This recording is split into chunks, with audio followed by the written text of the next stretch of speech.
होने वाली है, तू काम पे काम करती जा रही है, क्यों नहीं तू जाके खाना खा लेती। तो आमिना ने कहा आपके बेटे अब्दुल्ला ने मुझसे वादा करके गए हैं कि मैं आऊंगा तेरे साथ बैठकर तेरे हाथ की रोटी खाऊंगा। जब तक अब्दुल्ला नहीं आ जाते आमिना अपने हलक के नीचे एक लुकमे का अनाज भी नहीं उतार सकती।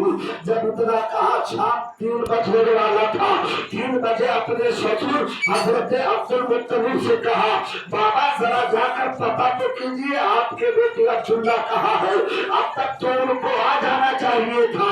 हजरत अब्दुल मुत्तलिब मस्जिद हराम के शहर में पहुंचते हैं, आने जाने वाले लोगों से दरियाफ्त करते हैं क्या तूने अब्दुल्ला के काफिले को देखा है, कोई नहीं बताता।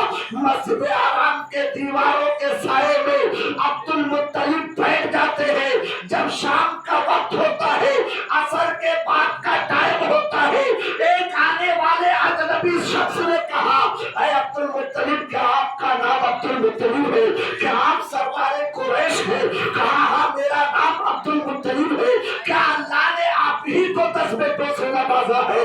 कहा हाँ मुझे ही अल्लाह ने 10 बेटों से नवाजा है। कहा सब्र इस्तक़लाल के दामन को थाम कर बैठ कर सब्र करना, अल्लाह ने मालिक ने अपनी अमानत तेरे पास दी थी और खुदा ने अपनी अमानत को बना लिया है। जिस बेटे अब्दुल्ला का तुम इंतजार कर रहे हो वो तुम्हारा बेटा अब्दुल्ला पलट कर नहीं आएगा। तारीख बता रही है जब बाप ने बेटे के मरने की खबर सुनी है तो दिल से चीख निकलती है। मस्जिद हराम के दीवारों के साए को पकड़ के कहते हैं ऐ मालिक खाने का बाका मालिक तुझे तूने मुझे